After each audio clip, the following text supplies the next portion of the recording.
चुपचाप चलने वाला ऐसा आदमी उत्तराखंड की पहाड़ियों में पैदा हुआ। साल 1945 उत्तराखंड की पहाड़ियों में एक छोटे से गांव में एक बच्चा पैदा होता है। नाम रखा अजीत। कौन जानता था ये बालक एक दिन उन लड़ाइयों का हिस्सा बनेगा जिन लड़ाइयों के बारे में इतिहास की किताबें भी नहीं लिखेंगी।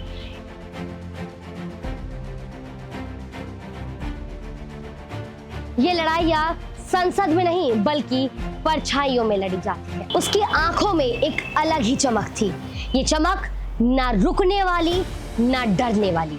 22 की उम्र में यूपीएससी क्लियर कर आईपीएस बने, लेकिन ये उसकी मंजिल नहीं थी, वह तो सिर्फ रास्ता था। 1971 केरल में दंगे हुए। पुलिस थर थर कांप रही थी। अचानक से एक दुबला पतला नौजवान बिना बंदूक अकेले दंगाइयों की भीड़ में घुस जाता है। बोलता है, समझाता है, डर नहीं दिखाता। उसके बाद अचानक एक हफ्ते में शांति लौट आती है। लोग सवाल पूछते हैं, आखिर ये था कौन? धीरे से एक आवाज आती है, नाम याद रखना, अजीत डोभाल। मिजोरम के जंगलों में विद्रोही छिपे थे।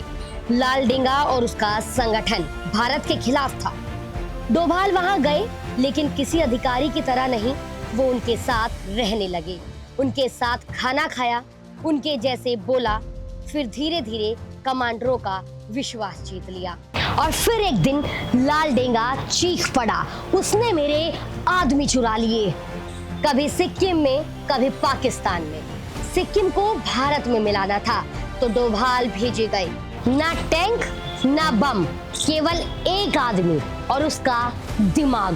पाकिस्तान के काहुटा में जहां परमाणु हथियार बन रहे थे, डोभाल भिखारी बनकर घूमे, नाई की दुकानों से बाल उठाए, 2 बार मौत से बचे और भारत तक वो जानकारी पहुंची जो किसी सैटेलाइट से नहीं मिलती। 1988 अमृतसर स्वर्ण मंदिर खालिस्तानी आतंकवादी अंदर छिपे थे। डोभाल एक मुसलमान बनकर अंदर दाखिल हुए, उर्दू बोली, दोस्ती की, भरोसा जीता और फिर सर्जिकल ऑपरेशन से पूरी जानकारी भारत को दी। कई लोगों की जानें बच गई, लेकिन किसी को पता तक नहीं चला कि अंदर डोभाल बैठे हैं। 1999 कंधार एक हाईजैक प्लेन, 180 भारतीय बंधक। जब देश थम गया था, तब डोभाल एयरपोर्ट पर खड़े थे, सौदेबाजी कर रहे थे।